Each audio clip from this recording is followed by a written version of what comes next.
mmoja ambaye kitambo alikuwa deputy governor. Yeye alikuwa na nguvu ya muda.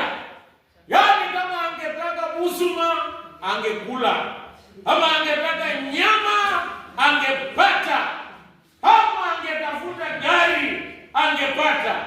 Lakini juzi aliojiwa, kazi yake ni kuuza kuni, na yeye nguvu ya muda imeisha.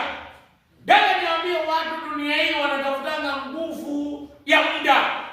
Uliona mtu anaitwa Suleimani, alikuwa na bahasi kinga, yani wamama wengi. Bakari. Alikuwa na 700, na wale ambao walikuwa mpango ya kando walikuwa 300. Alikuwa na wamama 1000. Yani nguvu ya muda. Baadaye hao wamama wakafanya, akageuka, hakufuata maneno ya Mungu, na mwishowe yeye aliharibu na akamaliza vibaya. Ufalme wake ukagawanywa mara 2. Ulikuwa na mtu mmoja, mniruhusu niwapeleke kwa historia. Yeye alikuwa anaitwa Adolf Hitler.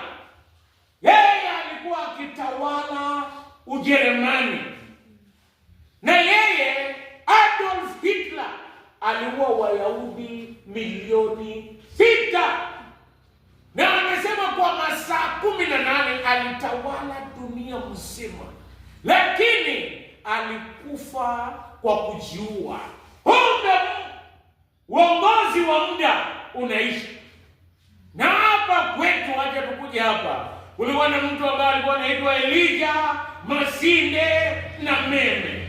Hata yeye alifanya maandamano yake ya kwanza Malakisi Police Station, na walikuwa wakiimba Najile Sayuni Maini. Wengine hapa Maini ni Sayuni, lakini hata Zai Maini hakuna mboga.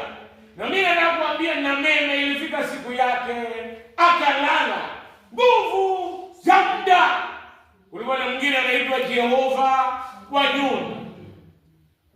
Mwishowe alipokufa, ingawa alikuwa akisema hapo na panga akikata dunia inaisha, anasema nikata wananoma tawe Jehova